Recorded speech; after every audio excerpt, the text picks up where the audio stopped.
হ্যাঁ, বিসমিল্লাহ। সালাম। আমরা আজকে 36তম ক্লাস শুরু করতেছি ইনশাআল্লাহ। ম্যানস গড সিকিং নেচার বা মানুষের ফিতরাত কি সেইটার উপর। মূল হাদিসটা হচ্ছে ইয়ের উপরে, কোরআন শরীফের 30 নম্বর সূরার 30 নম্বর আয়াত, এইটার ভিত্তিতে ইমাম জাফর সাদিক আলাইহিস সালাম যখন ফিতরাত আল্লাহ বলতে তাওহীদ কথাটা মেনশন করেন। এখন আমরা মোস্টলি এটার ফিলোসফিক্যাল আসপেক্টগুলো দেখতেছিলাম এবং এটা দেখতে দেখতে আজকে আমরা এটা শেষ করতে চাচ্ছি। আজকে আমরা এটা কোথায় শেষ করব দেখেন। আরও কিছু ফিলোসফিক্যাল আলাপ, যেমন পারফেকশন এবং ইমপারফেকশন, এইটার উপরে ফোকাস। যা কিছু, everything that is made up of parts is imperfect, এই বিষয়টার দিকে ফোকাস দেন। যা কিছু বিভিন্ন জিনিসের সমন্বয়ে তৈরি তা ত্রুটিপূর্ণ। এটা মনে হয় সেলফ এভিডেন্ট হওয়ার কথা, এটা মনে হয় না আর ব্যাখ্যার প্রয়োজন আছে। একটু যদি কেউ মনোযোগ দিয়ে চিন্তা করে তাহলে সেটা বুঝতে পারবে যে যা কিছুই একক না, যা কিছু অনেকগুলো জিনিস দিয়ে তৈরি হয়, এটা তার একটা ইনহেরেন্ট সীমাবদ্ধতা সৃষ্টি করে। কারণ যে কোনো একটা জিনিস কোয়ালিটি দুর্বল হতে পারে, যে কোনো একটার সাথে আর একটার বৈশিষ্ট্য ডিফারেন্স। ইনফ্যাক্ট দুই হয় কখন, যখন একটা বিষয় থেকে, ধরেন একটা জিনিস বিভিন্ন পার্টস দিয়ে তৈরি, যেমন গাড়ি বা বিল্ডিং বা আমরা যা কিছু দেখি আমাদের আশপাশের অবজেক্টস, সব কিছুই তো হচ্ছে বিভিন্ন পার্ট দিয়ে তৈরি, তাই না? তো এরকম বিভিন্ন পার্ট দিয়ে তৈরি জিনিসগুলো এর দিকে যদি আমরা তাকাই এবং আমরা যদি এই বাক্যটার দিকে চিন্তা করি যে বাক্যটা কেন বলা হচ্ছে যে যা কিছু একাধিক জিনিসের সমন্বয়ে সৃষ্টি তাই ত্রুটিপূর্ণ, এটা কেন বলা হচ্ছে? এবং আমরা যখন কোনো কিছু পারফেক্ট করার চেষ্টা করি, আমরা দেখা যাচ্ছে যে আরও যন্ত্রপাতি দেই, আরও অনেক কিছু যুক্ত করে একটা জিনিসকে পারফেক্ট করার চেষ্টা করি। কারণ ইউনিটারি জিনিস যেগুলো, হ্যাঁ, ধরেন শুধুমাত্র লোহা বা শুধুমাত্র প্লাস্টিক, এরকম একটা জিনিস তো আমাদের কাছে কোনো পারপাস সার্ভ করে না এবং আমরা তখন এটাকে পারফেক্ট মনেও করি না। ইনফ্যাক্ট আমরা যা কিছুকে পারফেক্ট বানানোর চেষ্টা করি, আমরা আরো ওটাকে যৌগিক বানাতে থাকি। যা কিছু আমাদের চোখে মৌলিক সৃষ্টি জগতে, সেটাকে আমরা ভয় ফেলে রাখি না বা ওটাকে পারফেক্ট বলে ওটাকে মনে করি না, আমরা কিন্তু আরো যৌগিক জিনিসকে পারফেক্ট মনে করি। এবং আমাদের পারফেকশনের দিকে, মানে ক্রিয়েটিভ পারফেকশনের দিকে যাত্রায় অনেকটা যৌগিক বিষয় সৃষ্টি করার মতো। যত কমপ্লেক্স টেকনোলজি আমরা তৈরি করি, মানে যত কমপ্লেক্স মানে তত বিভিন্ন জিনিসের সমন্বয় সৃষ্ট। কিন্তু এটা কিভাবে দুর্বলতা হয়, এটা কিভাবে ত্রুটি হয়, সেটা চিন্তা করেন। যখন কোনো জিনিস এক না হয়ে দুই হয়, মনে করেন আপনি আমি আলাদা, বা একটা কাগজ আর কলম আলাদা। এখন কাগজ এবং কলম যে আলাদা হচ্ছে, তারা এক না, দুটো ভিন্ন অবজেক্ট। দুটো ভিন্ন অবজেক্ট, অবশ্যই তাদের গুণাবলী বা বৈশিষ্ট্যগত পার্থক্য আছে বলেই তারা ভিন্ন অবজেক্ট। যদি গুণ, যোগ্যতা, বৈশিষ্ট্য, সক্ষমতা সব কিছু সেম হইতো, তাহলে দুটো এক হইতো, দুটো আলাদা জিনিস হতো না। তো দুটো যে আলাদা জিনিস হইছে, কিভাবে হইছে? যেহেতু তাদের বৈশিষ্ট্য আলাদা আছে। যখন দুটো জিনিসের বৈশিষ্ট্য আলাদা, তখন যে কোনো একটা মানদণ্ডে যদি মাপা হয়, তখন এটার একটা বৈশিষ্ট্য কম আর একটা বেশি হইতে পারে। যেমন প্লাস্টিক আর লোহা, কোনটা ওজন সহ্য করতে পারে বেশি? একজন ওজন কম সহ্য করতে পারে, একজন বেশি সহ্য করতে পারে। অতএব একটা হয়েছে প্লাস্টিক, একটা হয়েছে লোহা। অর্থাৎ গুণগত বৈশিষ্ট্য বেশ কম হওয়ার ফলে তারা দুই হয়, না হলে তারা এক হইতো। যখন আমরা দুটো বিষয়ের মধ্যে, খুব ফিলোসফিক্যাল শোনাতে পারি, খুব কমপ্লেক্স শোনাতে পারি, কমপ্লেক্স না, একটু ঠান্ডা মাথায় চিন্তা করলে বোঝা যায়। যখন আমরা দুটো বিষয়ের মধ্যে তুলনা করতেছি কোনো একটা গুণের সাপেক্ষে, এবং আমরা দেখতেছি যে আহ, একটা গুণ একটাতে কম আছে আর একটাতে বেশি আছে। ভার সহ্য করার ক্ষমতা একটা বেশি একটা কম। এটা যখন আমরা দেখতেছি তখন আমরা অলরেডি একটা ডিফেক্ট এই সেট আপটুকুর মধ্যে দেখতে পাচ্ছি। অলরেডি একটা ডিফেক্ট, কিন্তু শুধু দুইটা জিনিস, দুটা উপাদান। মনে করেন একটা জটিল যন্ত্র বা কিছু তৈরি করলাম আমরা, যেটাকে আমাদের চোখে খুব পারফেক্ট মনে হতে পারে, এটা আমরা তৈরি করলাম, and this is made up of a lot of parts. এটা একটা যৌগিক জিনিস, অনেক কিছুর সমন্বয়ে সৃষ্ট।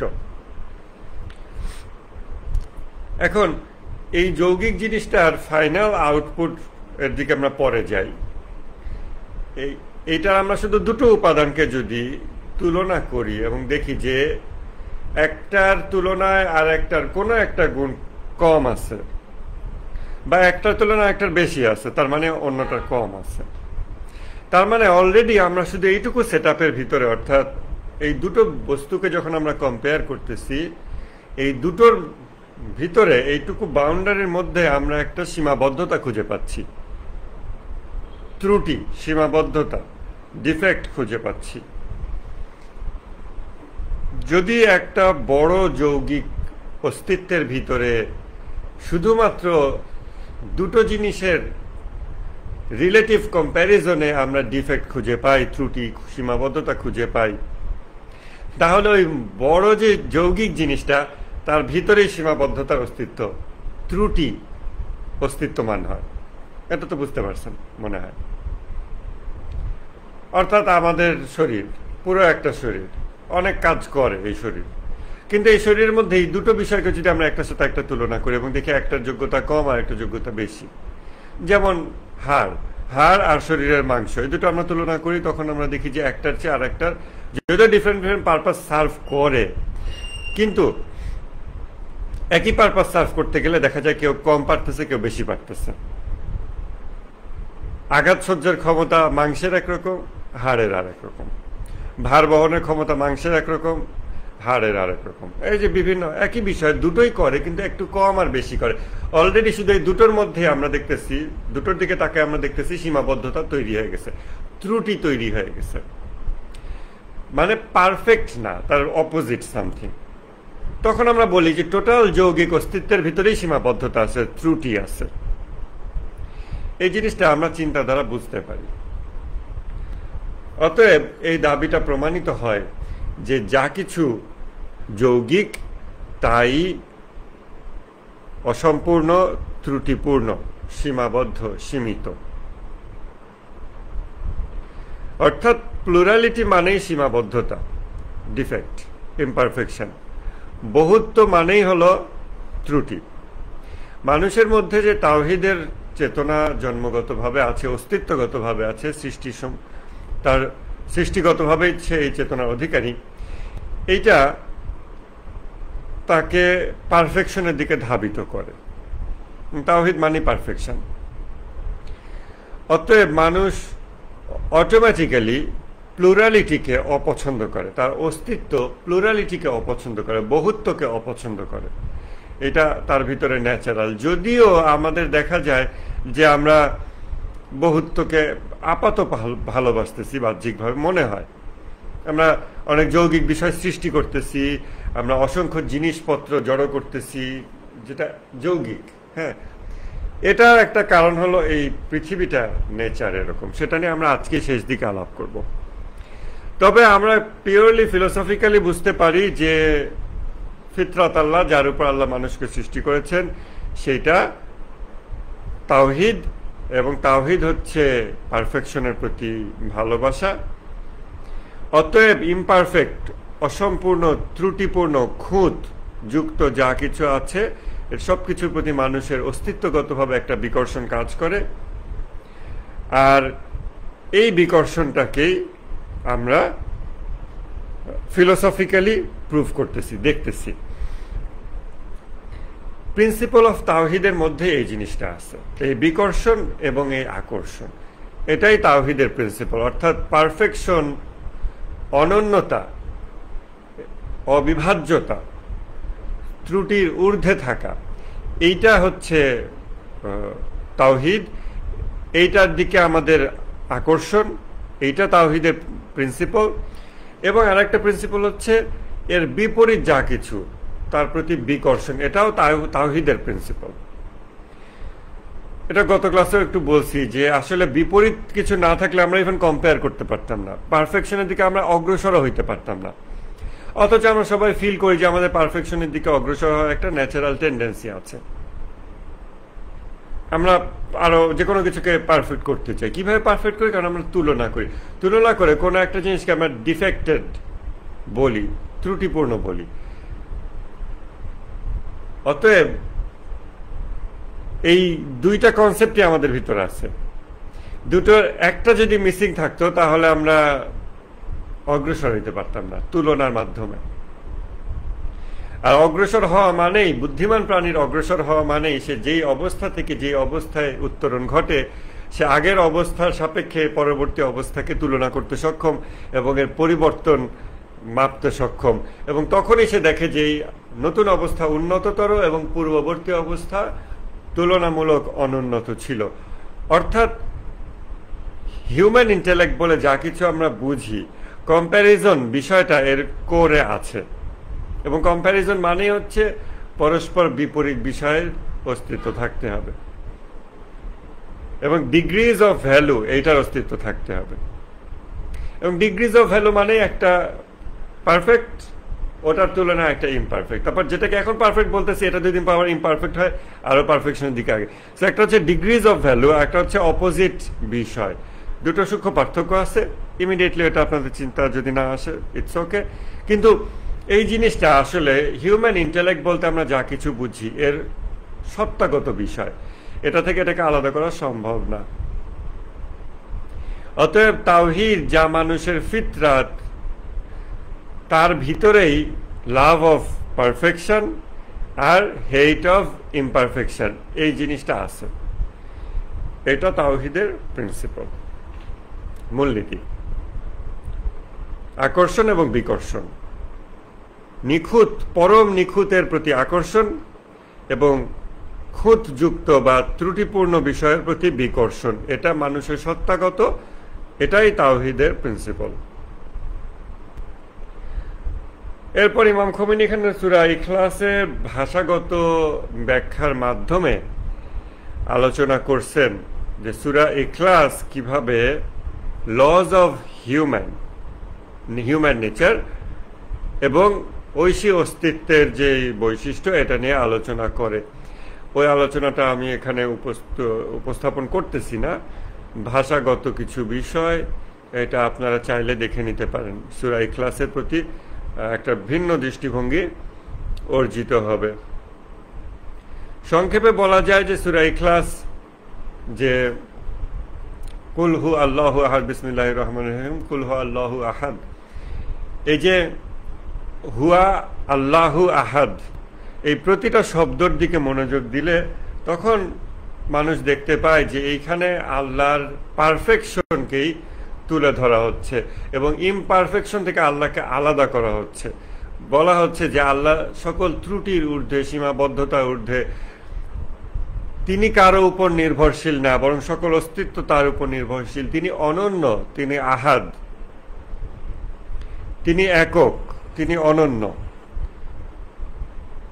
কোনো কিছুই তার থেকে মুক্ত নয় এবং সকল কিছুরই শেষ পরিণতি তার সাথেই, তার অস্তিত্বের ভিতরেই। কোনো কিছুই তার থেকে মুক্তভাবে স্বাধীন হইতে পারে না। এইভাবে আল্লাহর পারফেকশন, যে পারফেকশন আমাদের হৃদয়ের গভীরতম ঝোঁক, সেটাকে সূরা ইখলাসে তুলে ধরা হয়েছে। এটার উপর ইমাম খোমেনি আলোচনা করছেন, এইটা আপনারা পরে পড়ে নিতে পারেন চাইলে।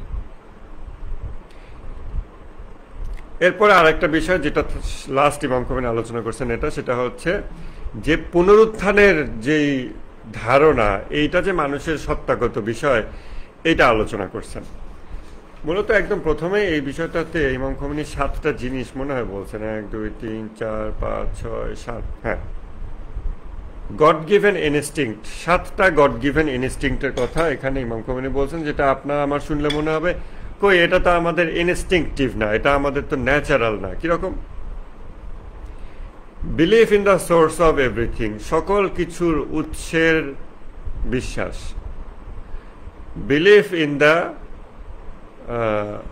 ইন দ্যাট সোর্সেস ইউনিটি, ওই উৎসের অনন্যতা এবং একত্বের ধারণা, এটাও মানুষের সত্তাগত।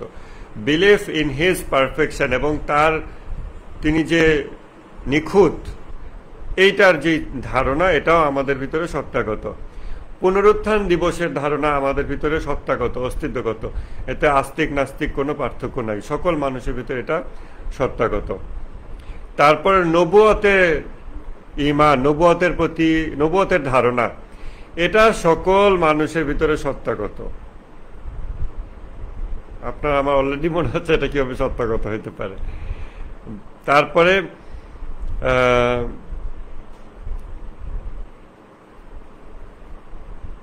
ফেরেশতা এবং এটা আমি কি লিখছি, এবং ঐশী কিতাব, এই বিষয়গুলোর ধারণা, এটাও আমাদের সত্তাগত, এটা বাইরে থেকে শিখতে হয় না, না শিখলেও এটা আমাদের অস্তিত্বের মধ্যে আছে। এটাও ইমাম খোমেনি এখানে বলতেছেন, এবং বলতেছেন পাথ অফ ডিভাইন গাইডেন্স, অর্থাৎ হেদায়েতের যেই পথ, এইটার ধারণাও আমাদের ভিতরে সত্তাগত, যে এই পথটা হলো হেদায়েতের পথ। এটাও আমাদের গড গিভেন ইনস্টিংক্ট, এগুলো আল্লাহ আমাদের ভিতরে দিয়েই দিছে, এগুলো অপরিবর্তনীয়।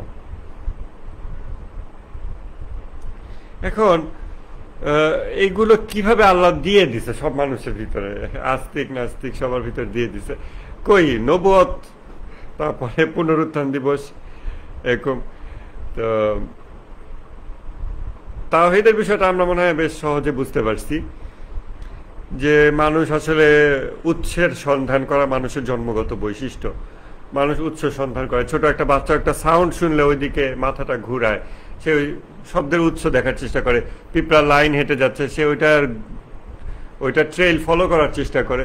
অর্থাৎ উৎসের সন্ধান আমাদের একেবারে সত্তাগত একটা বিষয়, এটা আমরা বুঝতে পারতেছি। কিন্তু এই 7টা জিনিস, ফেরেশতা, তারপরে কিতাব নাজিল হওয়া, তারপরে হেদায়েতের পথ, তারপরে পুনরুত্থান, পারফেকশন, আল্লাহ, এত কিছু মানুষের মধ্যে সত্তাগত কিভাবে হইতে পারে, এটা আমাদের মনে হচ্ছে। তো ইমাম খোমেনি এটা 3টা বিষয় আলোচনা করার পর বলছেন যে এর চেয়ে বেশি আলোচনা করলে মানে বিষয় থেকে ডেভিয়েট হবে, তাই আর আলোচনা করেনি। কোন 3টা বিষয় আলোচনা করছেন? ম্যানস লাভ অফ পারফেকশন, যেটা আমরা অলরেডি বিগত দিনগুলোতে আলাপ করছি। Second, the innateness of divine attributes, ঐশী গুণাবলী, যে এই গুণাবলীর ধারণা যে আমাদের ভিতরে সত্তাগত, এবং ধারণাগুলো যে বা ঐশী গুণাবলী যে আমাদের ভিতরেও আছে, এটা নিয়ে ইমাম খোমেনি আলোচনা করছেন, এবং বিপরীত বিষয়গুলোর প্রুফ দিচ্ছেন, যেটা আমরা গতকালকে করছি, যে বিপরীত বিষয় দিয়ে প্রুফ করা। তারপর আমরা এর আগে জ্ঞানতত্ত্বে একটা আলাপ করছি, প্রুফ মানে কি জিনিস, স্কেপটিসিজম কত মাত্রা পর্যন্ত ঠিক আছে ইত্যাদি, এগুলো সব প্রাসঙ্গিক। থার্ড যে জিনিসটা ইমাম খোমেনি আলোচনা করছেন, যেটা দিয়ে এই হাদিসের আলোচনা শেষ, সেটা হচ্ছে innateness of the belief in resurrection, মানে পুনরুত্থানে বিশ্বাস, বা এটার যে চেতনা বা এটার যে ধারণা, এটা আমাদের ভিতরে ইনেট, সত্তাগত। কিভাবে? আমরা তো আমাদের বাপ মা শিখাইছে যে একদিন মৃত্যু হবে, একদিন পৃথিবী ধ্বংস হবে, তারপর আবার আল্লাহ সবাইকে উঠাবে, ভালো কাজ করলে পুরস্কার হিসেবে বেহেশত দেবে, সুখ শান্তি দেবে, তা না করলে অন্য একটা হবে। যদি এটা না শিখাইতো তাহলে তো আমরা এটা জানতাম না, আমরা এরকমই থাকতাম, আমাদের এরকম মনে হয়। কিন্তু এইখানে ইমাম খোমেনি যেটা বলতেছেন যে এইটা মানুষের মধ্যে সত্তাগত। এখন আমরা দেখি এটা কিভাবে সত্তাগত হইতে পারে। এই যে আমরা দেখতেছি, এই দেখাটা কোন জায়গা থেকে আসতেছে? ওই যে জ্ঞানতত্ত্বের একটা আলোচনা প্রসঙ্গক্রমে করছিলাম, ওই আলোচনাটার মানে সাপেক্ষে আপনাদের এই আলোচনাগুলো দেখতে হবে। সেটা কি ছিল? ইলমে হুজুরি আর ইলমে হুসুলির আলোচনা। কোন কোন বিষয় ইলমে হুজুরি, যতগুলো আমাদের ইলমে হুজুরি বা প্রেজেন্ট নলেজ আছে তার সবগুলোই যে আমার সচেতন মস্তিষ্কে আছে তা নাও হইতে পারে। অতএব যদি আল্লাহ প্রদত্ত ইলমে হুজুরি মানব জাতির জন্য হয় 10টা, মনে করেন 10টা বিষয়, তাইলে হতে পারে এর 2টো বিষয় আমি অবগত আছি আর 8টা বিষয় আমি অবগত নই। কিন্তু তাতে ওই বিষয়গুলো যে আমার ভিতরে অস্তিত্বমান, এই বাস্তবতা মিথ্যা হয়ে যায় না। অর্থাৎ এটা আবৃত আছে, এটা আমার সত্তাগত বিষয় কিন্তু আবৃত। আর অন্যান্য জ্ঞান হলো ইলমে হুসুলি, যা আমি এই ইলমে হুজুরির সাথে প্লাগ ইন করে অর্জন করি। এই সাপেক্ষে এখন আরো একটা জিনিস বুঝতে পারবেন, এবং যেটা খুব ইন্টারেস্টিং, মানে জ্ঞানের পথের যাত্রা। জ্ঞানের পথের যাত্রা আপনি 10 বছর 20 বছর বই পড়ে, মানে একটা পথ যেভাবে মানুষ বই পড়ে সাধারণত জ্ঞানের পথে যাত্রা করে, এটা 10-20 বছর পরে আপনি যা অর্জন করতে পারেন বা যেই জায়গায় পৌঁছাতে পারবেন, আপনি আরো শর্টকাটে সেই জায়গায় পৌঁছাতে পারেন। কিভাবে? এবার এটাকে আপনি লজিক দিয়ে বুঝতে পারবেন। এখন আমি এটা বলবো ইনশাল্লাহ, বা ফিলোসফিক্যালি বুঝতে পারবেন। সেটা হইল ইলমে হুজুরি ইলমে হুসুলি কিন্তু ফিলোসফির আলোচনা, এপিস্টেমোলজি আলোচনা, এটা সব ফিলোসফার অ্যাকসেপ্ট করে কম বেশি। কিন্তু কোনগুলো ইলমে হুজুরি সেটা নিয়ে আমাদের ডিসপিউট থাকতে পারে। এখন একটু অ্যাবস্ট্রাক্ট ভাবে চিন্তা করেন, আপনার ভিতরে 10টা বিষয় আছে ইলমে হুজুরি, আপনার বেসিক নলেজ। এটা হবে আনকোয়েশ্চেনেবল নলেজ, যেটাকে কোয়েশ্চেন করার আদবের বরখেলাফ, কোয়েশ্চেন করার যে রুলস তার বরখেলাফ, প্রুফ চাওয়ার যে রুলস ওই রুলসের এগেনস্টে যায়, এগুলোকে কোয়েশ্চেন করা। কেননা প্রুফ করার বিষয়টার মানেই হইল যে ইলমে হুজুরি অস্তিত্ব, কারণ তা না হলে আপনি আনলিমিটেড দৌড়াতে থাকবেন। কোনো এটার উত্তর, এটার কারণ সেটা, সেটার কারণ কোনটা, এভাবে কোনো একটা আদি কারণ নাই, এরকম একটা ব্যাপার হবে। আমরা যখন প্রশ্ন করি কোনো কিছুকে উত্তর পাওয়ার জন্য, সেই উত্তর আমাদের কাছে কনভিন্সিং হয় কখন? অলরেডি কনভিন্সিং একটা জিনিসের সাথে ওটা সামঞ্জস্যপূর্ণ হইলে তখন উত্তরটা কনভিন্সিং হয়, নাহলে ওটা আমার কাছে মানে অপ্রাসঙ্গিক লাগে বা মিল পাই না আর কি। আর সেই অলরেডি কনভিন্সড হওয়া বিষয়টাকেও যদি কোয়েশ্চেন করি, সেইটাকে আবার সেটাকেও অন্য আরেকটা কনভিন্সিং জিনিসের সাথে কানেক্টেড হইতে হয়। সো ইভেন কোয়েশ্চেনের ফিলোসফি যদি আমরা দেখি within the existence of human being, এটাকে যদি আমরা বলি যে ফিলোসফি অফ কোয়েশ্চেন বা ফিলোসফি অফ প্রুফ, যেরকম সেরকম ফিলোসফি অফ কোয়েশ্চেন রিকোয়ার করে যে there must be some answer which cannot be questioned, যেটাকে কখনো প্রশ্নবিদ্ধ করা যাবে না। এইটা হিউম্যান নলেজের মানে ডোমেইনের মধ্যে এরকম কিছু আনসারের অস্তিত্ব থাকতেই হবে, তাই না?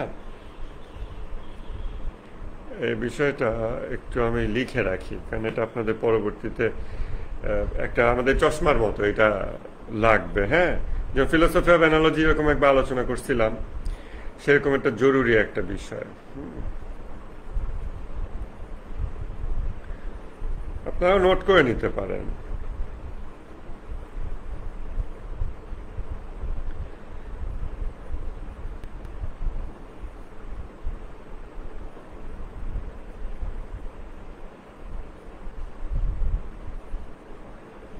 আমি একটু লিখে নিচ্ছি। তাহলে এটা হলো ফিলোসফি অফ কোয়েশ্চেন এবং ফিলোসফি অফ প্রুফ, এটাও আমরা এখান থেকে বলতে পারি।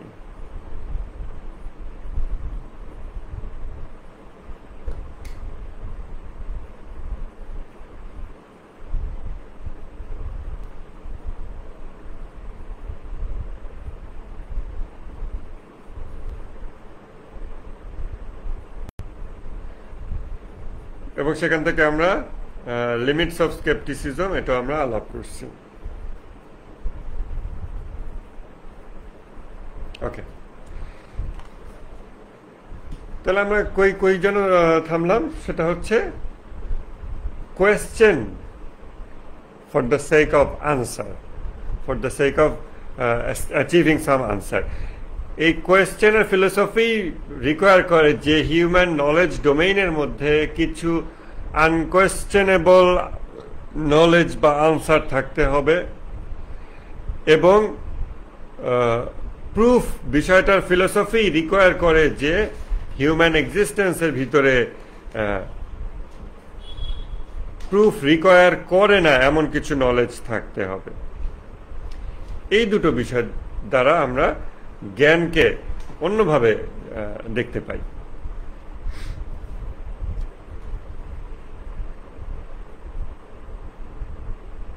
আচ্ছা, তাহলে এরপরে কিভাবে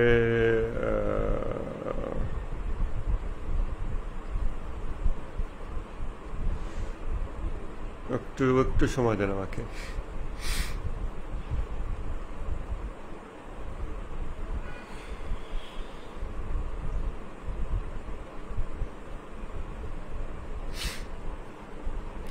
আচ্ছা, রিজারেকশনে মানে মাদের যে ইনেটনেস, এটা বোঝার জন্য আমরা এই বিষয়টা দেখতেছি যে কিভাবে করে কোয়েশ্চেন বা প্রুফ এটা আমাদেরকে একটা উত্তর এনে দেয় যে আনকোয়েশ্চেনেবল কোনো বিষয় আমাদের ভিতর থাকতে হবে ইলমে হুজুরির হিসেবে। এখন ইলমে হুজুরির সাথে আমি যখন কানেক্ট করব অন্য কোনো নলেজকে, এর জন্য আমার অনেকগুলো প্রসেস থাকতে হবে। তো আমার দুটো বিষয় আমার কাছে, দুটো ইলমে হুজুরি আমার কাছে ক্লিয়ার ছিল, আর 8টা ইলমে হুজুরি স্টিল ইলমে হুজুরি, কিন্তু আমার কাছে এটা ক্লিয়ার না, মানে কনসিয়াস মাইন্ডে ক্লিয়ার না, বাট স্টিল ওইটা এক্সিস্ট করে। তাহলে আমি যখন প্লাগ ইন করে করে নতুন নলেজ আমার ভিতরে কনভিন্সিং বানাইতেছি,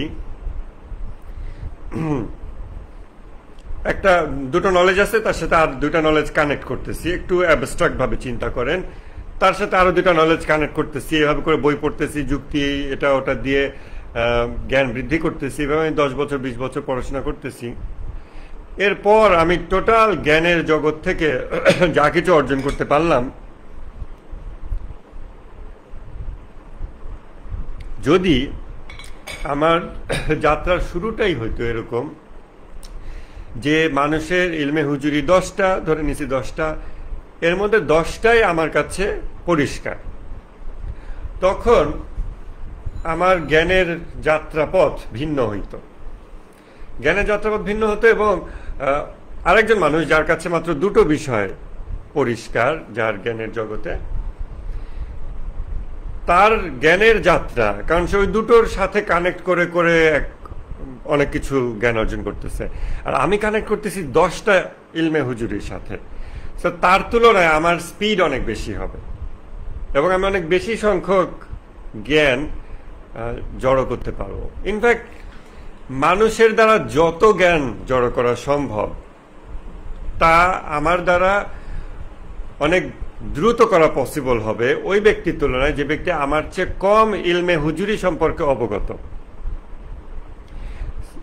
এই জায়গাতে ইসলামিক ফিলোসফার বা আরএফ যারা, তারা জ্ঞানের জগতে অনেক দ্রুত অগ্রসর হইতে পারেন এবং এমন অনেক কিছু আবিষ্কার করতে পারেন যেটা আমাদের প্রচলিত স্কুল কলেজ শিক্ষা ব্যবস্থা এগুলো দ্বারা মনে হয় যে অনেক যুগ লেগে যাবে বা মৃত্যু পার করেও আমরা এটা পারবো না।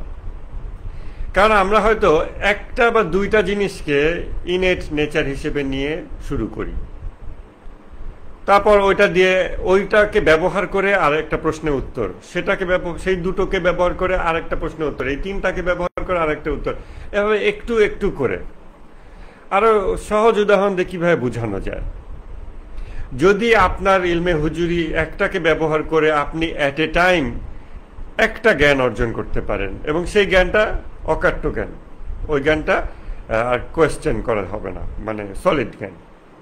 এরপরে আপনার সলিড জ্ঞান হয়ে গেল দুইটা সলিড জ্ঞান ব্যবহার করে আপনি আবার একটা একটা করে জ্ঞান অর্জন করলেন মনে করেন, তাহলে আপনার এখন সলিড জ্ঞান হয়ে গেল 4টা। এরপরে এবার 4 দুগুণ 8, এরপরে এবার 8 দুগুণ 16, ঠিক আছে, মনে করেন প্রতিদিনের হবে আগাচ্ছে। আর আরেকজন মানুষ তার সলিড জ্ঞান শুরুতেই 10টা ইলমে হুজুরি প্রকাশিত তার কাছে, সে পরের দিন জ্ঞান অর্জন করে আরো 10টা, 10টা ব্যবহার করে 10টা ভিন্ন ভিন্ন জ্ঞান সলিড জ্ঞান অর্জন করে। পরের দিনই তার 20টা, তারপরের দিন তার 40টা, তারপরের দিন তার 80টা সলিড জ্ঞান।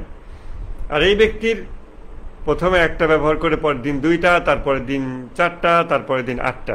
তো যেখানে ওই ব্যক্তি 40টা বা 80টায় পৌঁছে গেছে, এই ব্যক্তি ততদিন 4টা বা 8টায় আছে। এরকম মোটামুটি একটা ভিজুয়ালাইজ করতে পারছেন অ্যাবস্ট্রাক্ট ভাবে। এই জন্য ইলমে হুজুরি আবিষ্কার করাটা জ্ঞানের জগতে যাত্রার সবচেয়ে শর্টকাট এবং সবচেয়ে লজিক্যাল প্রসেস, রাদার দেন তাড়াহুড়া করে আমরা অনেকে ভাবি যে অনেক বই পড়তে হবে, অনেক ক্লাস করতে হবে, এরকম শুনতে হবে, অন্যের কথা খালি শুনতে হবে, অন্যের লেখা পড়তে হবে, এগুলো নিচে চিন্তা আমরা কম করি। কিন্তু ওইটা হলো ইলমে হুসুলির প্রসেস। আমরা যখন কোনো কিছু অর্জন করি, একজন টিচার ক্লাস নেয়, আমরা সেটা শুনি, শুনে শুনে আমাদের এক্সিস্টিং নলেজের সাথে ওটা কানেক্টেড করতে পারলে ওটাকে আমরা নিজেদের জ্ঞানে পরিণত করে নেই। কিন্তু ইলমে হুজুরিকে আনকাভার করা, আবিষ্কার করা, এইটার প্রসেস কি? এইটার প্রসেস আমাদের স্কুল কলেজে প্রচলিত শিক্ষা ব্যবস্থা যেরকম তার থেকে অবশ্যই ভিন্ন। এবং এইটার প্রসেসের ভিতরে আপনার মোরাকাবা ইজ আ মাস্ট। আপনার মোরাকাবা, ফোকাস, আত্মসচেতন হওয়া, এইগুলো হচ্ছে ইলমে হুজুরিকে আবিষ্কার করা বা এটার মোড়ক উন্মোচন করার পদ্ধতি, যেটাকে জ্ঞানের পদ্ধতি হিসেবে আমাদের খুব কমই শেখানো হয়। সাধারণত জ্ঞানের ক্লাসিফিকেশনে শেখানো হয় না ইলমে হুজুরি এবং হুসুলি এভাবে। এবং জ্ঞানে আরো অনেক রকম ক্লাসিফিকেশন আছে, সেগুলো আমাদেরকে জ্ঞানের পথে আরো ভিন্ন ভিন্ন দৃষ্টিভঙ্গি এনে দেবে। তবে এই জিনিসটা খেয়াল রাখেন যে যে ব্যক্তির কাছে সকল ইলমে হুজুরি হিসেবে সুস্পষ্টভাবে প্রকাশিত সচেতন জ্ঞানে আছে, সেই ব্যক্তির জ্ঞানের পথের যাত্রা আমাদের থেকে ভিন্ন হয়, প্রচলিত জ্ঞানের পথের যাত্রা থেকে, এবং দ্রুততর হয় এবং বিশুদ্ধতর হয়। কেননা সে আরো 5টা জিনিস দিয়ে এটাকে কম্পেয়ার করতে পারে, যেটা আমরা পারি না। একটা 3 ডাইমেনশনাল স্পেসে আপনি একটা অবজেক্টকে যতগুলো দিক থেকে কোয়েশ্চেন করতে পারেন এবং ওটার ভ্যালিডিটি যাচাই করতে পারেন, 2 ডাইমেনশনাল স্পেসে তার থেকে কম করতে পারেন। অতএব আমাদের জ্ঞানের পথের যাত্রাটাই অনেকটা ফ্লড এবং অনেকটা দুর্বল। আমাদের চেষ্টা করা উচিত আমরা যেন এই ইলমে হুজুরিকে আমাদের সচেতন জ্ঞানে নিয়ে আসি। শুধু স্রষ্টার অস্তিত্ব যে ইলমে হুজুরি, শুধু এটাই না, আরো আছে। আবার অনেকের তো স্রষ্টার অস্তিত্ব যে ইলমে হুজুরি, এটা যে সব মানুষের ভিতরে অস্তিত্বগত, তাওহীদ যে অস্তিত্বগত বিষয়, এটাই তো আমাদের মুসলমানরা অনেকেই, বেশিরভাগই তো জানে না বা সচেতন ভাবে, কনভিন্সিং ভাবে জানে না, যেটা আমরা ম্যানস গড সিকিং নেচার এখানে জানলাম। যার ফলে সে অন্য মানুষের কাছে ধর্ম, স্রষ্টা, এগুলোর অস্তিত্ব প্রমাণের জন্য অনেক বিতর্ক করে, এবং সে মনে করে যে সে বাইরে থেকে একটা জিনিস ওই ব্যক্তির ভিতর জ্ঞান দিয়ে ঢুকায় দেওয়ার চেষ্টা করতেছে, এবং সেই অ্যাপ্রোচে সে যায়। হোয়ারাজ অ্যাপ্রোচটা হওয়া উচিত তার ভিতরে একটা ময়লা পড়ছে, ধুলা পড়ছে, ওই ধুলাটা পরিষ্কার করে দেওয়া, একটা পর্দা, ওই পর্দাটাকে উন্মোচন করে দেওয়া, যাতে তার তাওহীদের নূর প্রকাশিত হতে পারে তার ভিতরে। তখন অ্যাপ্রোচটাও ভিন্ন হয়। সো মেজরিটি মুসলমান আমরা দুর্ভাগ্যজনকভাবে চারিদিকে দেখি, যেটা 30 নম্বর সূরা 30 নম্বর আয়াতে আল্লাহ তাআলা বলতেছেন যে এটা আল্লাহর ফিতরাত, যার উপর আল্লাহ মানুষকে সৃষ্টি করেছেন, আল্লাহর সৃষ্টিতে কোনো পরিবর্তন নেই, কিন্তু অধিকাংশ মানুষ তা জানে না। তার ভিতরে ফিতরাত আছে, ফিতরাত আল্লাহ আছে, আল্লাহর ফিতরাত আছে, কিন্তু সে জানে না। তার ভিতরে আছে, সে জানে না, তার মানে সে কনসাসলি জানে না, বাট তার ভিতরে এইটা আছে, এটা তার অস্তিত্বের অংশ, এটা অপরিবর্তনীয়, সে জানে না। এবং এটা আমাদের অধিকাংশ মুসলমানেরও অবস্থা। আমাদের জ্ঞানের পথের যাত্রাটাও তখন আবার ওই রকমই হয়, এবং যেটা তুলনামূলক দুর্বল হয়, অনেক ট্রায়াল অ্যান্ড এরর থাকে এরকম।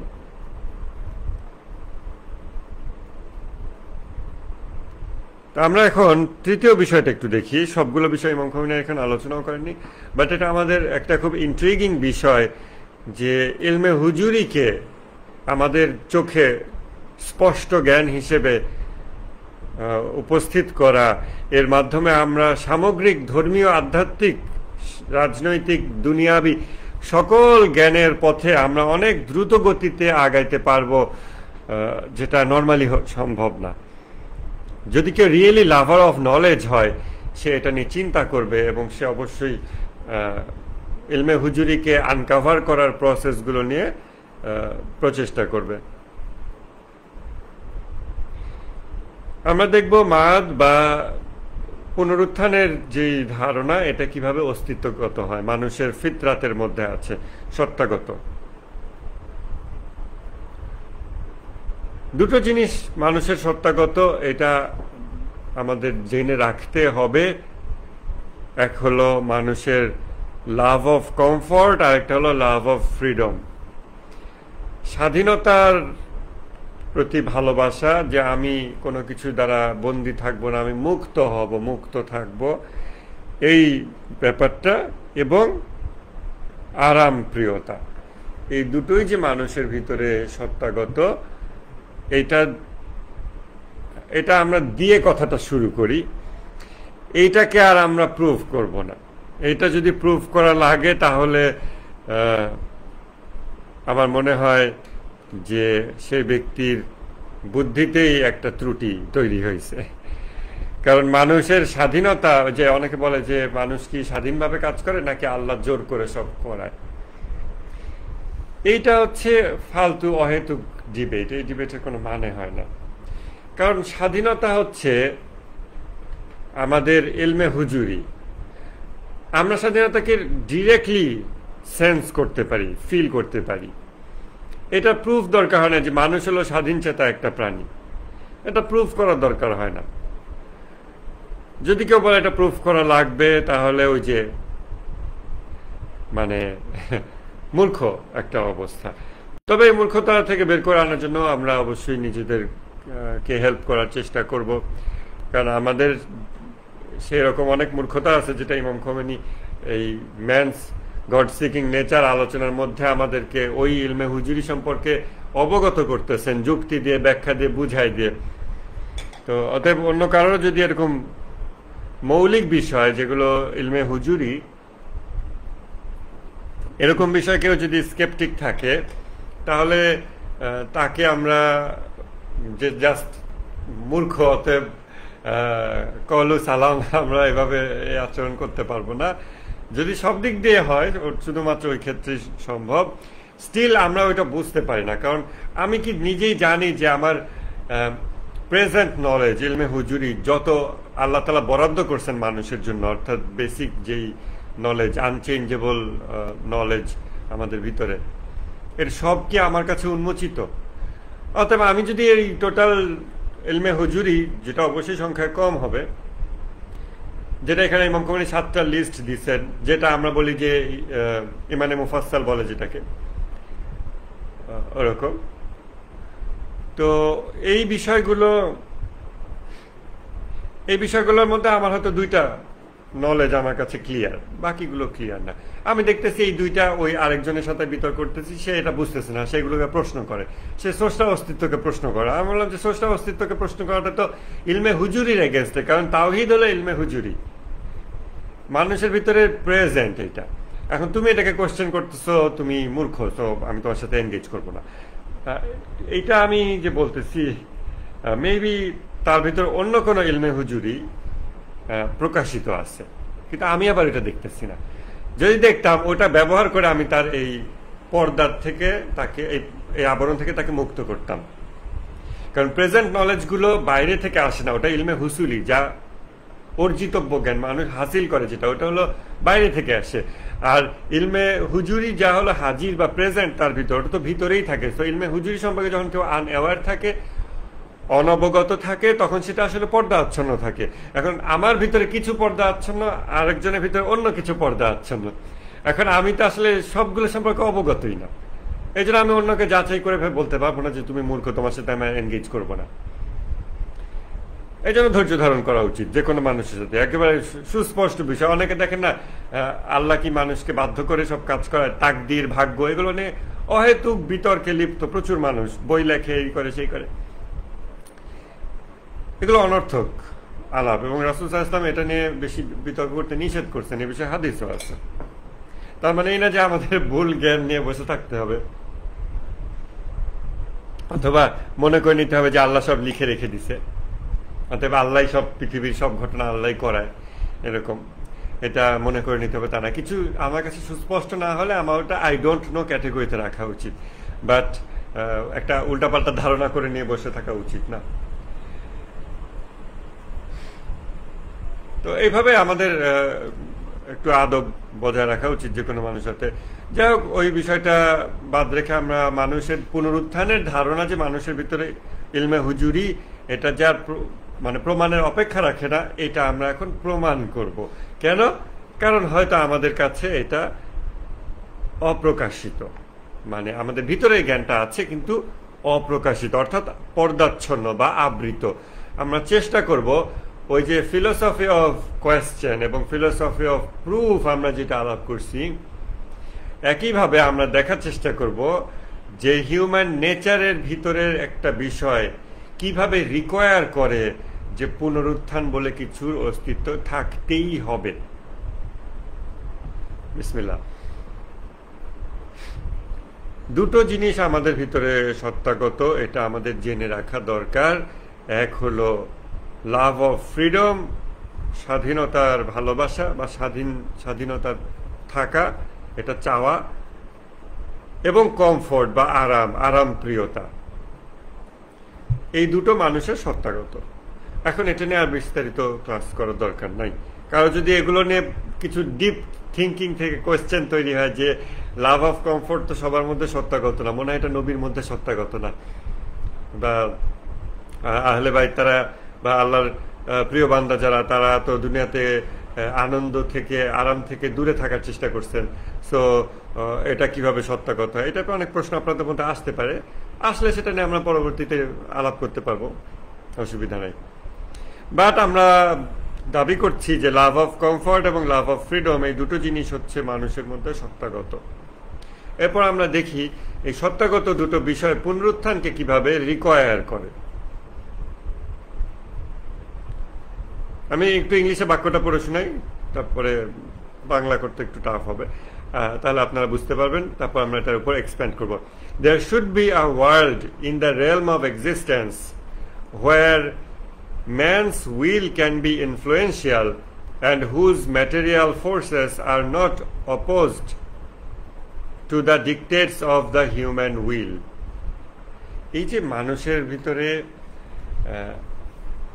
ওই যে পারফেকশনের যে ধারণা মানুষের ভিতরে আছে, সত্তাগত পারফেকশনের ধারণা সত্তাগত, এটা আমরা বুঝতেছি। অতএব পারফেক্টলি পারফেক্ট সত্তার অস্তিত্বটাও এই আমার যে ধারণা, এই ধারণাটাই রিকোয়ার করে যে পারফেক্টলি পারফেক্ট অস্তিত্বমান থাকতে হবে, তা না হলে ইনফ্যাক্ট ধারণাটাও ত্রুটিপূর্ণ হয়ে যায়।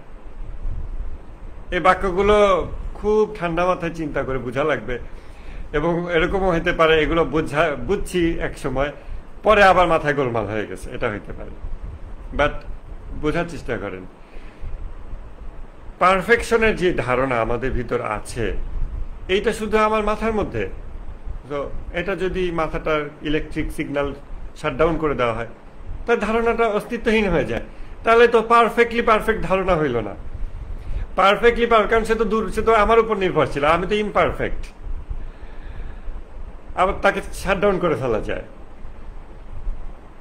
পারফেকশনের যে ধারণা আমাদের ভিতরে আছে, ওই ধারণাটাই রিকোয়ার করে যে পারফেকশন এই ইমপারফেক্ট এক্সিস্টেন্সের বাইরে এক্সিস্ট করতে হবে, এবং তাকে অবশ্যই এক্সিস্টেন্স হইতে হবে।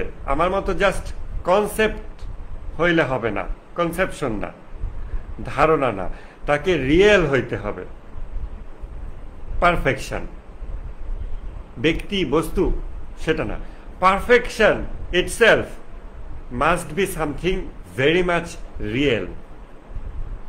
এমন রিয়েল যে সে আমার এই সত্তার উপর নির্ভরশীল না, কারণ এই ধারণাটা তো আমার উপর নির্ভরশীল। আমার ব্রেন গুলি করে উড়াই দিচ্ছেন, শেষ, ব্রেন শাটডাউন, এর মধ্যে আর কিছু নাই।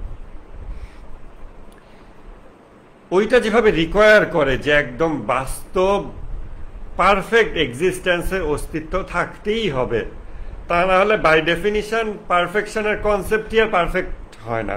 অ্যাবসলিউট পারফেকশনের যে কনসেপ্ট, সেটার অ্যাবসলিউট পারফেকশন থাকে না। একইভাবে হিউম্যান ফ্রিডম, মানুষের ভিতরে যেই ফ্রিডমের যে কনসেপ্ট, যে সেন্স কাজ করে, এই সেন্সটাই রিকোয়ার করে যে এমন একটা জগৎ থাকতে হবে, থাকা ইজ আ মাস্ট, যেই জগতে এই ফ্রিডমটা ডমিন্যান্ট হবে, এই ফ্রিডমটা ডমিনেটেড হবে না, এই ফ্রিডমটা বাস্তবায়নযোগ্য থাকবে, কোনো বাধার মুখোমুখি হবে না। হিউম্যান ক্রিয়েটিভিটি, হিউম্যান ফ্রিডম কোনো বাধার মুখোমুখি হবে না। আমাদের যেই অ্যাবসলিউট ফ্রিডমের যেই আকাঙ্ক্ষা আমাদের ভিতর কাজ করে, ওই আকাঙ্ক্ষাটাই রিকোয়ার করে যে এরকম একটা জায়গা থাকতেই হবে, যেই জায়গায় এটা বাস্তবায়নযোগ্য। আর বর্তমানে আমরা যেখানে আসছি, আপনি আমি আমরা যেখানে আসছি, এখানে কিন্তু আমাদের হিউম্যান ফ্রিডম বাস্তবায়নযোগ্য না পরিপূর্ণভাবে। আমাদের ফ্রিডমকে লিমিট করে কত কিছু। আমরা চাচ্ছি পৃথিবীটা সুন্দর হোক, পৃথিবী এরকম হোক, ইসরায়েলের পতন হোক, পারতেছি না।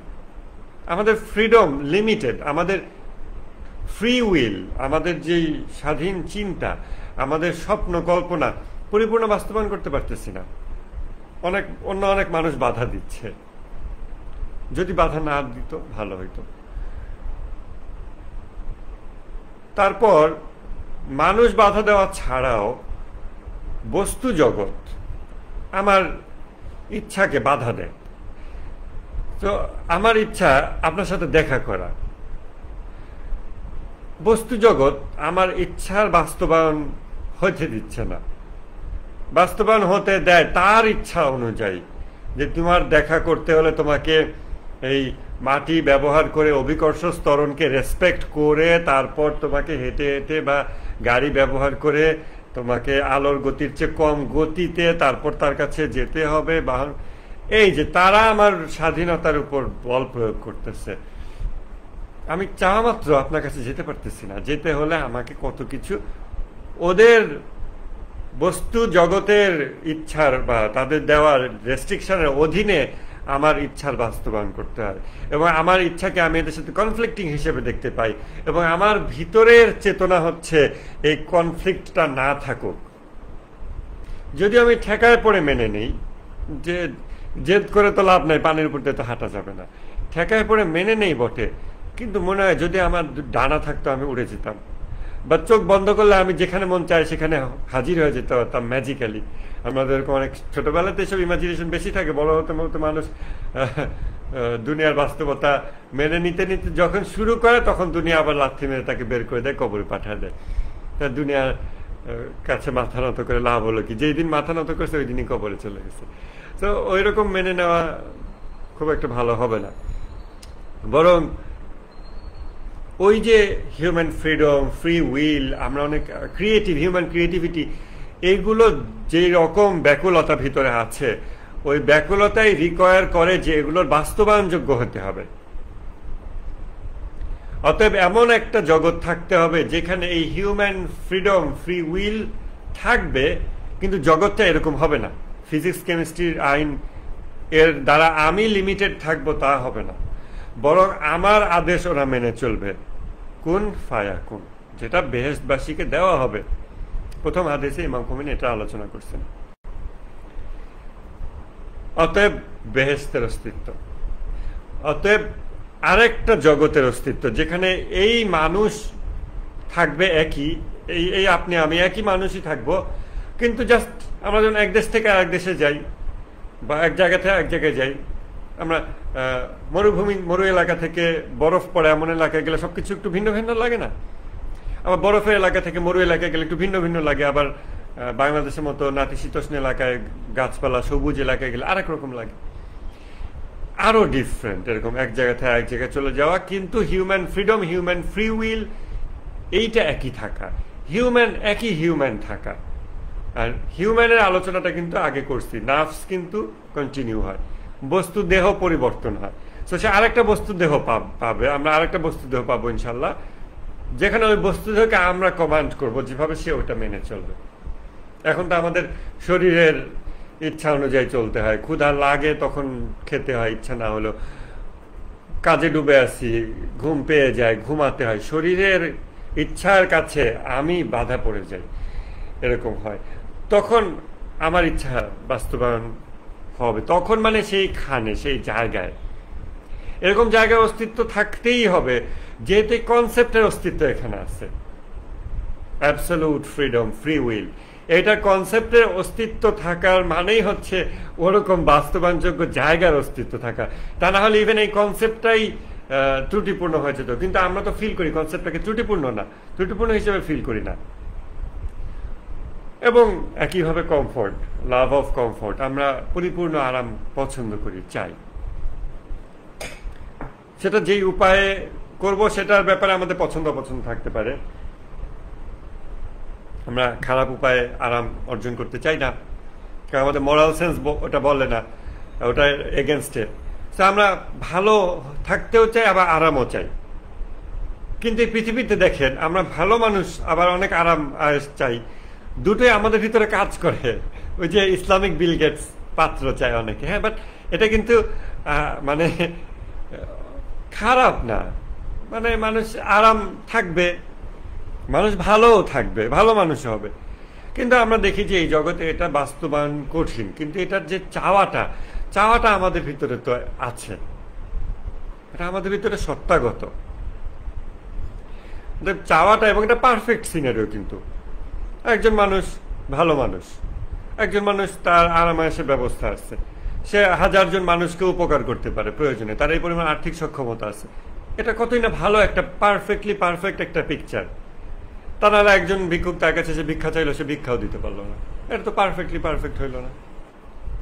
এমনকি বেহেশতবাসীদের কাছেও কিন্তু নরকবাসীরা ভিক্ষা চাইতে থাকবে সব সময়। তারা বলবে, আল্লাহ তোমাদেরকে যে রিজিক দিছে তার থেকে অল্প কিছু আমাদের দিকে ছুঁড়ে ফেলো। তখন বেহেশতবাসী বলবে যে দুঃখিত, এটা আল্লাহ তোমাদেরকে দেওয়া নিষিদ্ধ করেছেন। বাট যদি বেহেশতবাসীর কাছে সব না থাকতো, তাহলে নরকবাসী এটা চাইতে পারতো না, তাই না? তখন বেস্ট কিন্তু পারফেক্ট জায়গা হইতো না, ত্রুটিপূর্ণ সীমাবদ্ধ জায়গা হইতো। সো পারফেক্টলি পারফেক্ট, আমার কমফোর্ট থাকবে, আমার ফ্রিডম থাকবে, কোনো কিছু এটাকে বাধাগ্রস্ত করবে না।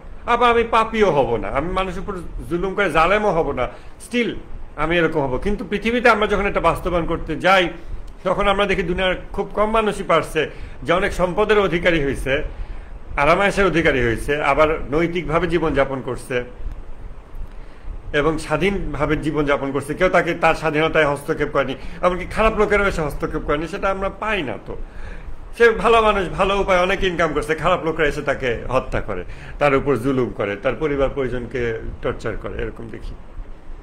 সো এইটা এই পৃথিবীতে সম্ভব হইতেছে না, but the concept is there. এবং এই কনসেপ্টটা অ্যাবসোলুট পারফেকশনের সাথে জড়িত, ওখান থেকে উদ্ভূত concept, human freedom, human creativity, free will, love of comfort.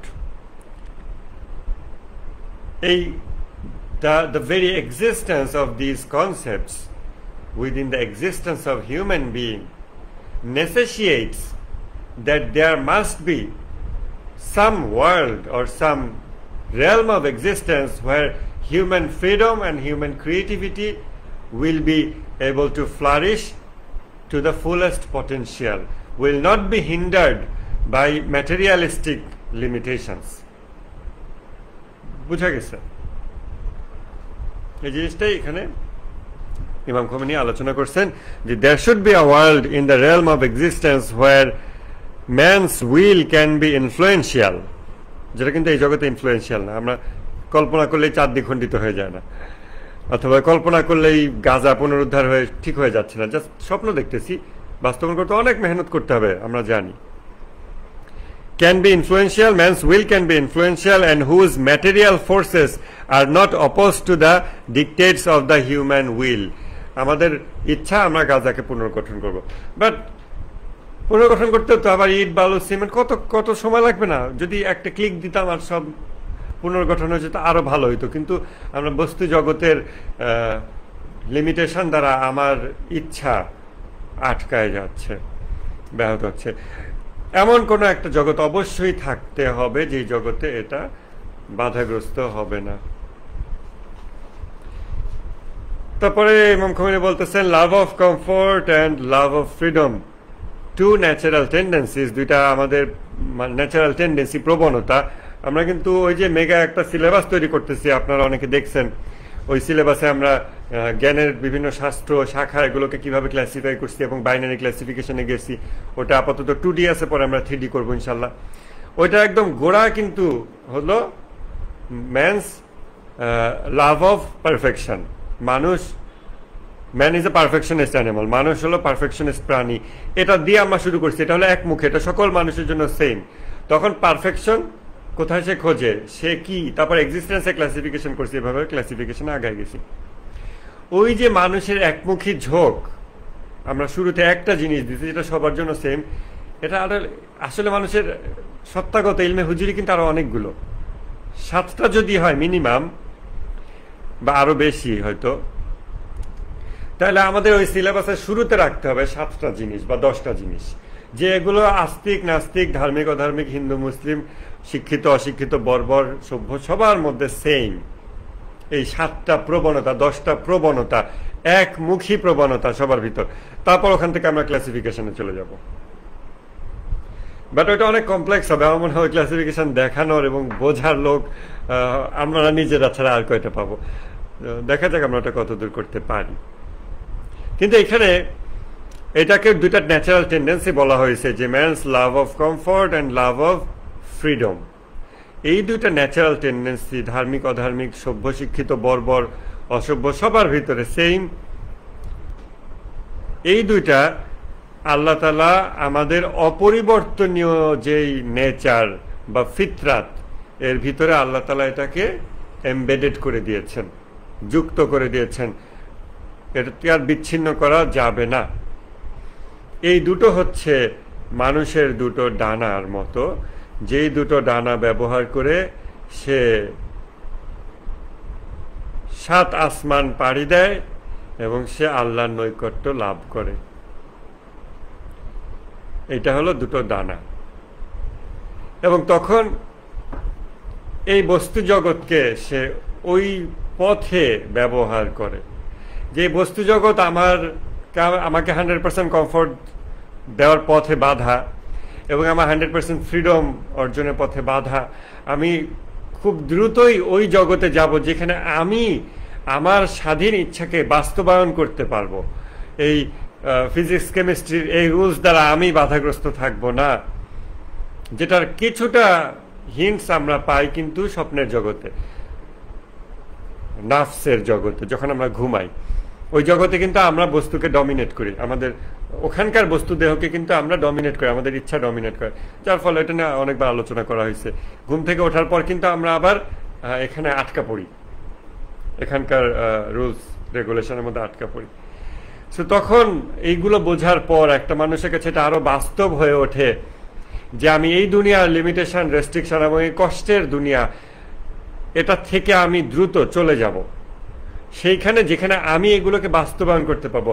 আমি কমফোর্ট পাবো, actual comfort, true comfort, perfect comfort আমি অ্যাচিভ করব, এবং আমি হিউম্যান ক্রিয়েটিভিটিকে এনজয় করব, আমার ফ্রিডমকে আমি এনজয় করব, আমার ফ্রি উইল এইটাকে আমি এনজয় করব, যেটাকে এই পৃথিবীর বস্তুগুলো পর্যন্ত আমাকে সেটা অ্যালাউ করে না। প্লাস দুনিয়ার মানুষেরা তো অনেকেই এটা আমাকে বাধাগ্রস্ত করে, আপনাকে বাধাগ্রস্ত করে। তখন তারা ওই জগৎটাকে আরো বেশি ভালোবাসে, যে ওইটাই তো হিউম্যান পারফেকশনের বাস্তবায়নের জগৎ, বহিঃপ্রকাশের জগৎ, তখন ওই জগৎ থেকে তারা আরো ভালোবাসতে পারে, তখন ওই জগতের দিকে তারা এগিয়ে যায়। কিভাবে এগিয়ে যায়? তাদের লাভ অফ কমফোর্ট এবং লাভ অফ ফ্রিডম, এই দুটো ডানাকে ব্যবহার করে। এই দুটোকে তারা মানে আবৃত হইতে দেয় না, নষ্ট হতে দেয় না এভাবে বলবো না, কেন এই দুটো তো নষ্ট করার মতো না। আল্লাহর সৃষ্টিতে কোনো পরিবর্তন নেই। 30 নম্বর সূরা 30 নম্বর যেটার ভিত্তিতে আমরা এই আলোচনাগুলো করতেছি। অতএব এটা আমাদের ফিতরাতের অংশ, যে লাভ অফ কমফোর্ট এবং লাভ অফ ফ্রিডম। অতএব এটাকে আমরা নষ্ট করতে পারবো না, যে না আমি কষ্ট পেতে ভালোবাসি আইয়ুব বাচ্চুর গান, আমরা ওরকম করতে পারবো না। এবং আমি স্বাধীনতা চাই না, আমার দাসত্বই ভাল লাগে, এটা আমরা করতে পারবো না। ওই তাও তো আমরা দেখি অনেক মানুষ ওই যে নিজেকে পেইন দিতে পছন্দ করে, অনেক মানসিক রোগী আছে না, অথবা স্বাধীনতা পছন্দ করে না, অন্যের দাস হয়ে থাকতেই ভালোবাসে, রাজনৈতিক ভাবে হোক বা অন্য কোনো ভাবে হোক ইত্যাদি। ওইগুলো মূলত তার এই ফিতরাতের উপর সে একটা পর্দা ফেলে দিছে, সে পর্দা আচ্ছন্ন। হতে পারে ওই পর্দা তার ক্লান্তি থেকে উৎসরিত। একটা মানুষ বিগত 15 বছর আমরা দেখছি হাসিনার এগেনস্টে কোনো ধরনের কিছু না করা, এইটা প্রচুর ক্লান্ত মানুষকে আমরা এটা দেখছি, এবং বৃদ্ধরাই তার মধ্যে বেশি। তরুণরা এত সহজে ক্লান্ত হয় না, তাই সবসময় বিপ্লব তরুণরাই করে।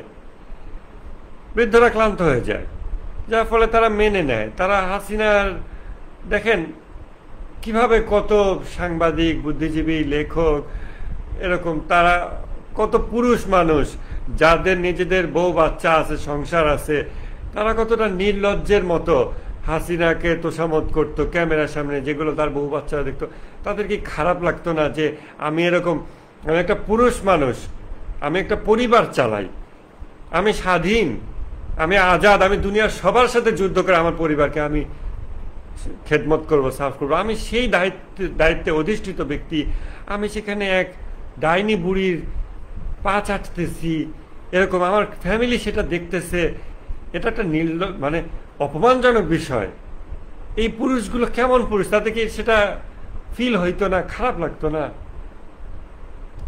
মেবি তারা ক্লান্ত, মেবি ওই পা না চেটেও আমরা যারা কিছু করো না, কিছু করার দরকার নাই, হাসিনার বিরুদ্ধে কিছু বলো না, আওয়ামী লীগের বিরুদ্ধে কিছু লিখো না, নীরবে থাকো, সাবধানে থাকো, তুমি আমেরিকায় থাকো, ফিলিস্তিনের পক্ষে কথা বলো না, তুমি অমুক জায়গায় ভিসার অ্যাপ্লাই করবা, ফেসবুকে কিছু লিখো না, পোস্ট ডিলিট করেন, সমস্যা হবে। এই যে এইসব আমরা বলি, কারণ আমরা মেনে নিছি, মানিয়ে নিছি। এই মেনে নেওয়া এবং মানিয়ে নেওয়া হলো আমাদের ক্লান্তি থেকে উৎসরিত, ক্লান্তি থেকে সৃষ্ট পর্দা, যা আমাদের ফিতরাতকে আচ্ছন্ন করে। কিন্তু আমাদের লাভ অফ ফ্রিডমকে সে করাপ্ট করতে পারে না। ওটা এজিদেরও করাপ্ট হবে না, ওটা হাসিনারও করাপ্ট হবে না, ওটা কোনো মানুষের করাপ্ট হয় না, ওটা পর্দা আচ্ছন্ন হয়।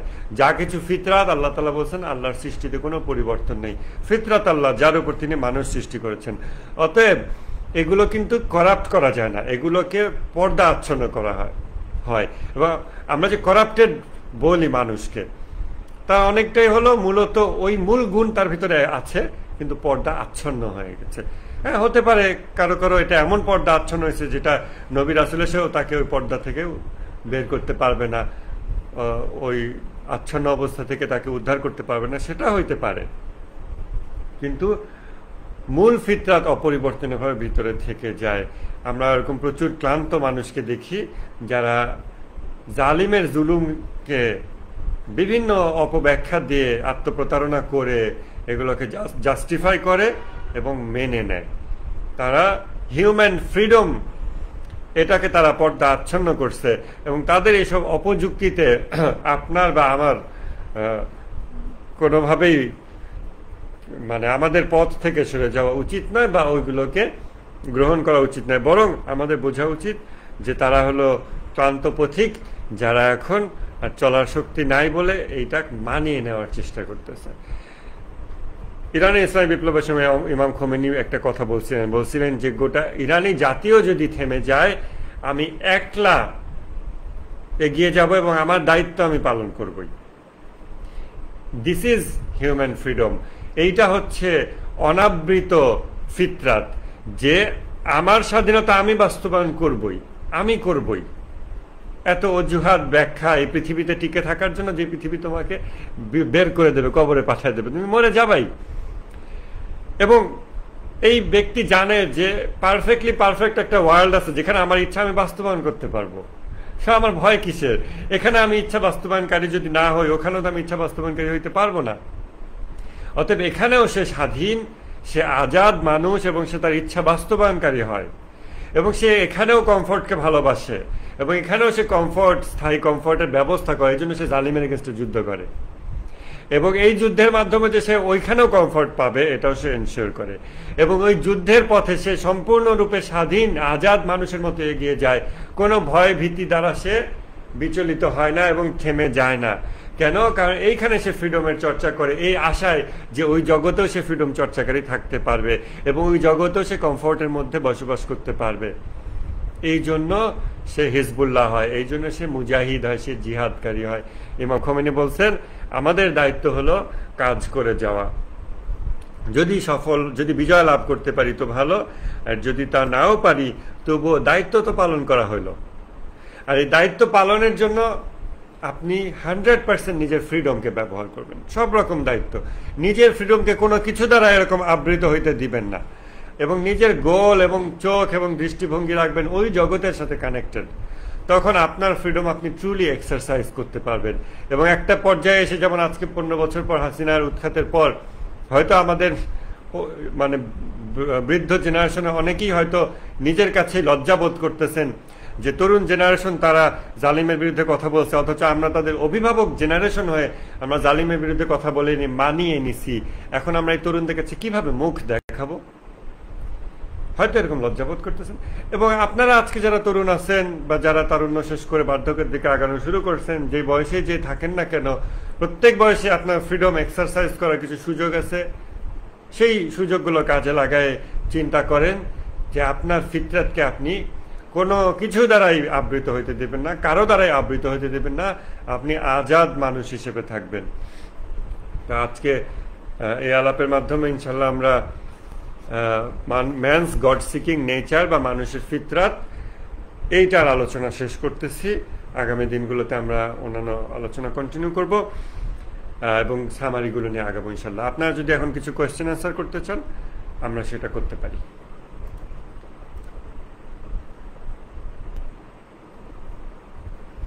আচ্ছা, ফেসবুকে কমেন্ট আসছে, ভাই আপনার ওই সেট আপ আমার লাগবে, ক্যামেরা এবং মাইক। ঠিক আছে ভাই, ক্লাস শেষ হলে এসে নিয়ে যান ইনশাল্লাহ। আর আপনারা যারা ক্লাস করতেছেন, আপনাদের কোনো প্রশ্ন নাই মনে হয়, অ্যাজ ইউজুয়াল। তাহলে আগামী ক্লাসে ইনশাল্লাহ দেখা হবে। সবাই ভালো থাকেন, খোদা হাফেজ।